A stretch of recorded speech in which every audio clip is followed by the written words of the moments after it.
Welcome to another Walter Football video. I'm Charlie Campbell, Senior Draft Analyst. Before we get rolling, I suggest you speed it up to 1.25 or 1.5.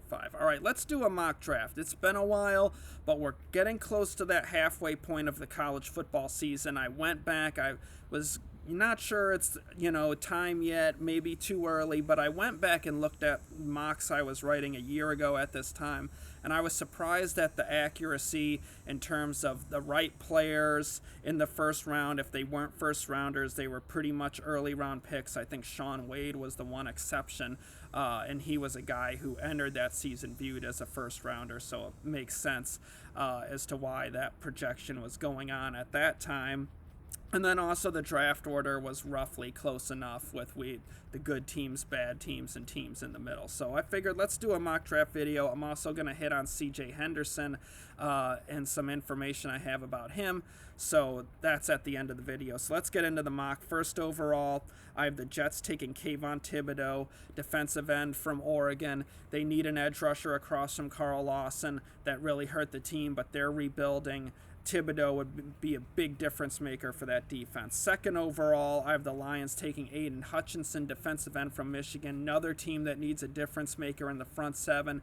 He's really well-rounded, great motor. I think he fits in the culture there, stay in state, and I think they get a really nice player for them for the Lions at 2. Third overall, I have the Giants taking Evan Neal, offensive tackle from Alabama. For the Giants, I think they put him at right tackle, replace Nate Solder. That's a better fit for Neal anyway. The last 2 games against Florida gave proof that in terms of speed rushers, he has issues with the speed off the edge. You could get away with him at left tackle, but I think he'd be better at right tackle. And with Andrew Thomas there, that's a great fit for them. So fourth overall, I have the Jags taking Derek Stingley, cornerback from LSU. Get them a replacement for C.J. Henderson. They now need a number 1 corner for that defense. Fifth overall, I have the Texans taking Matt Corral, quarterback from Ole Miss. Obviously, Houston's going to trade Deshaun Watson at some point, and they're going to need a long-term quarterback of the future, starting quarterback. Sixth overall, I have the Eagles taking Kyle Hamilton, safety from Notre Dame. He is having a tremendous season, just showing him superb ball skills, deep range on the back end. He is so fast flying up to the flat or to the line of scrimmage to make tackles. He's just playing phenomenal football, real difference maker on the back end. So, seventh overall, I have the Falcons taking Adam Anderson, edge rusher from Georgia, another quarterback hunter, really dynamic, fast edge rusher, could really help the Falcons defense. Eighth overall, I have the Bengals taking Trevor Penning, Northern Iowa offensive tackle. They passed on Penny Sewell last year. They definitely need more offensive line help to protect Joe Burrow. Next up, I have the Broncos taking Jermaine Johnson, edge rusher from Florida State. He's a rising prospect. I'm not quite sure if he'll end up grading out as a 1 just yet, but he has been super productive, really getting after the quarterback, making a lot of tackles and run defense, looks the part, rocked up guy. We'll see, how he ends up grading, but I'm really impressed with how he's played this year, and I think the Broncos are going to have to start thinking of a long-term replacement for Von Miller at some point. Next up, I have the Colts taking Tariq Castro-Fields, cornerback from Penn State. Obviously, the Colts could use a long-term number 1 corner. Castro-Fields has drawn comparisons to Marlon Humphrey. I think he has some eye discipline issues, but he's a really well-rounded player, and that's something teams can work with. But he has a really good skill set, really nice cover corner potential. Next up, I have the Steelers taking Spencer Rattler, quarterback from Oklahoma. Obviously, they need a long-term starter to replace Big Ben. Rattler has not played that well to open here this season, but keep in mind back in 2016, Deshaun Watson kind of had a slow opening to that season, his final year at Clemson. His game against Georgia Tech was bad. He had some other tapes that were really unimpressive, but then second half of the year, he was lights out, made every throw in crunch time, just played phenomenal football. So just because a player has a few bad games or a rough stretch doesn't mean you write him off. He's got the weak, crappy Big 12 defenses coming up here. I'm sure Rattler will post some big stat lines. There's time for him to regroup and get things back on track. So I definitely think it's too early to write him off. Next up, I have the Patriots taking Jordan Davis, nose tackle from Georgia. Fits in the Bill Belichick mold. They really haven't had an interior disruptor for quite some time. Davis can do that. He can push the pocket in the pass rush, is massive and stout in run defense. Think he'd be a good fit there for New England. Giants up next. I have them taking George Karlaftis, defensive end from Purdue. Give them an edge rusher to go across from Azeez Ojulari, finish off that front seven. After them, I have the Vikings taking Trent McDuffie, cornerback from Washington. Really good cover corner, good athlete, good size, speed. The Vikes have blown picks on busts like Jeff Gladney, Mike Hughes. They need some long-term answers at corner. After them, I have the Cowboys taking Travon Walker, edge rusher from Georgia. He's a stout, tough guy, athletic, quick, really good skill set, well-rounded player, gets after the quarterback, tough against the run. Think he'd be a great fit there in Dallas. 16th overall, I have the Dolphins taking Brandon Smith, linebacker from Penn State. They could use more help in the middle of that defense. Smith has a really good skill set, really came on last year as a replacement for Micah Parsons. He's played well this year. The stats haven't been out of this world, but in watching Penn State, he does things really well in terms of defending the run, dropping into coverage. Looks like a 3-down starter with good size and speed. 17th overall, I have the Cardinals taking Abraham Lucas, right tackle from Washington State. Give them more offensive line talent to protect Kyler Murray. Always a good idea with a young franchise quarterback there. 18th overall, similar, I have the Panthers taking Rasheed Walker, left tackle from Penn State. Give them a long-term left tackle to protect Sam Darnold. 19th overall, I have the Raiders taking Perrion Winfrey, defensive tackle from Oklahoma. He's done a really good job this year of getting after the quarterback in limited opportunities. They're playing him as a zero technique kind of nose tackle, not letting him do what he does best, which is just shoot a gap and get upfield, use speed and athleticism. But he still has produced pretty good sack numbers despite that. I think he'd be a really good fit there for Gus Bradley as a 3 technique in that defense. 20th overall, I have Washington taking Jermaine Waller, cornerback from Virginia Tech. He's been a real ball hawk this year, and in 2019, 2020 was kind of lost to injury, but Waller's playing really well, good size, can run, really nice player, and Washington definitely needs more cornerback help. 21st overall, this is the Eagles pick. From San Francisco through Miami and all that trade stuff. But anyways, the Eagles on the board here. I have them taking DeMarvin Leal, defensive end, defensive tackle from Texas A&M, versatile defender, has pass rush ability, size, can defend the run. I think he's a nice youth movement player for the Eagles in terms of getting young talent on that defense with a versatile guy that can play end or tackle. All right, so 22nd overall, I have the Saints taking Jahan Dotson, wide receiver from Penn State, off to a great start this season, really playing well. Saints could use a receiver to go with Michael Thomas, possibly replace Michael Thomas. Here's a difference maker, a speed receiver for Jameis Winston. And if you want to check, guys, the hot press below, I did a blog recently on Dotson and NFL teams, talking with them, their thoughts on him. They compare him to an Elijah Moore type receiver, so you can check that out in the link below. All right, so let's see. We are at 23rd overall. I have the Lions taking Treylon Burks, wide receiver from Arkansas. They obviously need receiver help. Detroit's receivers are a real weakness on the team. They got to give Jared Goff more weapons. Burks is a big receiver, runs pretty well for his size, tough, really good target in terms of catch radius and size, being able to box out defensive backs for the ball. So Burks is off to an excellent start. 23rd overall, I have the Chargers taking Ali Gay, defensive end from LSU, give them an edge rusher to go across from Joey Bosa. Got to replace Melvin Ingram. 24th overall, I have the Ravens taking Daniel Falele, right tackle from Minnesota. Give them a replacement for Orlando Brown, help protect Lamar Jackson. Next up, I have the Packers taking Chris Olave, wide receiver from Ohio State.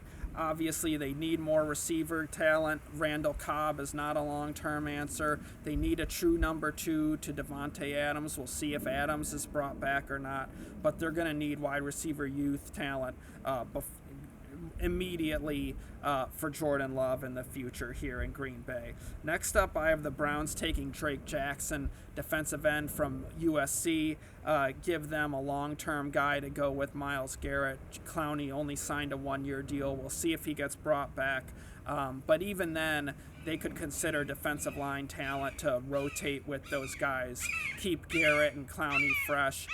Keep Garrett healthy for all 16 games. Next up, I have the Titans taking Amari Barno, edge rusher from Virginia Tech. Had a really nice season opener against North Carolina. Showed length and speed on the edge. Played the run pretty well. Got after the quarterback. He could be a nice fit as a 3-4 edge rusher for Tennessee. Next up, Jets. I have them taking Justin Ross, wide receiver from Clemson. Give them more receiving talent for Zach Wilson. We'll see if Denzel Mims emerges here. It's been real quiet for him. Whether they trade him or not, there's been speculation about that. But they could use more receiver talent for Zach Wilson.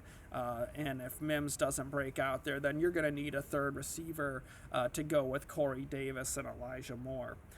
Next up, I have the Chiefs at 30th overall taking Zachary Carter, defensive lineman from Florida. Really good player, college player, gets after the quarterback, tough against the run, has shown some ability to play end or tackle. He's a bit of a tweener. I think his best fit would be as a 3 technique on the inside, but could give the Chiefs a nice interior pass rusher to go with Chris Jones and really get after the quarterback with 2 speed guys. Carter can play end and run downs, be a tough edge run defender right there. So he brings some versatility to them.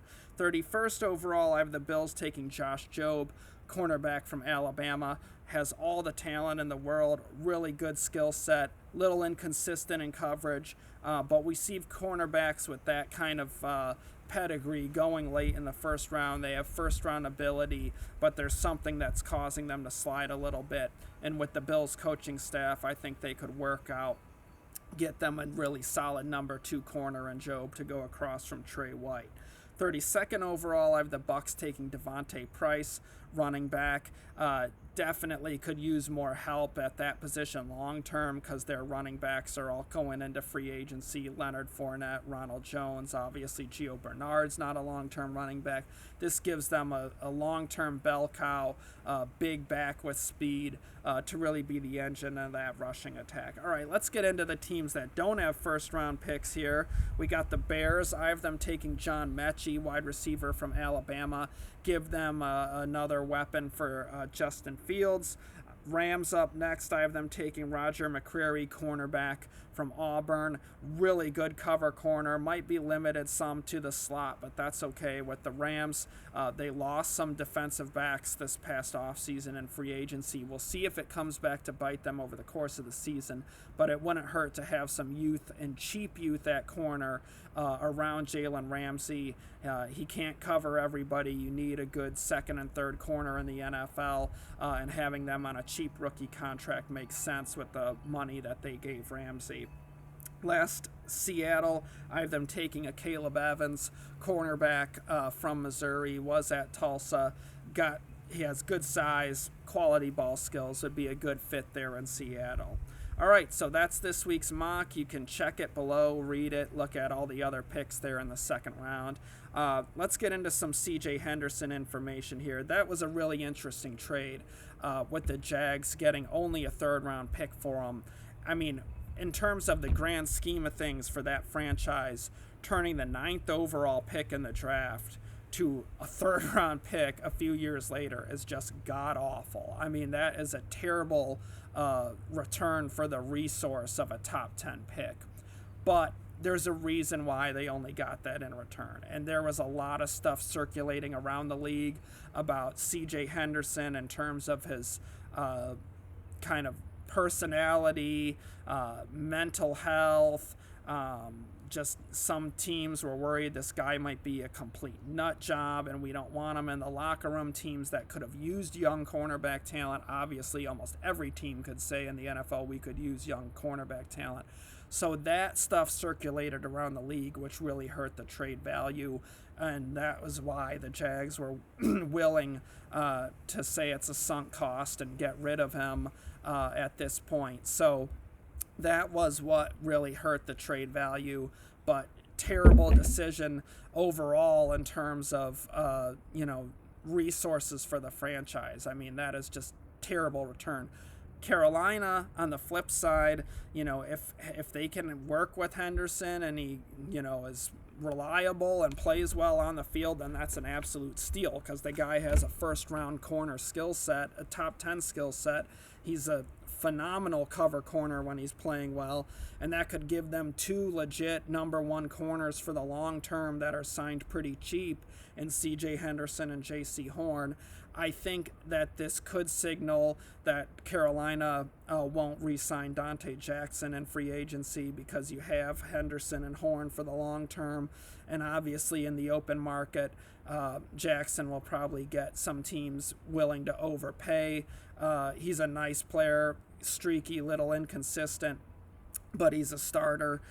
So I wouldn't be surprised if Carolina deems him not worthy of a big contract, and he was a pick of the prior regime as well. But Carolina doesn't have a lot of big contracts, so possibly they decide to, really invest in the cornerback position and sign him. But they also have to account contract for DJ Moore. Brian Burns isn't too far away from extension time. Sam Darnold as well. So you have to account for those deals as well in the decision making. So that's some just info back, digging into that trade there. I thought I'd pass along to you guys, but I've had recent blogs on Jahan Dotson there. Jalen Weidermeyer, tight end from Texas A&M, talked to teams about him. That blog went up recently. The Georgia defensive lineman as well. I'm going to have some interesting stuff on the quarterback class here coming up on Walter Football in days this week. I'm talking to guys around the league trying to get their opinions on this quarterback class, so I have some really interesting quotes. I'm trying to get more, so stay tuned for that one. I'll be back with you guys with more videos soon, of course. Check out Walt's weekly pick videos with Jacob, and also Walt's weekly pick articles that go up every Tuesday, breaking down every game in the league, handicapping.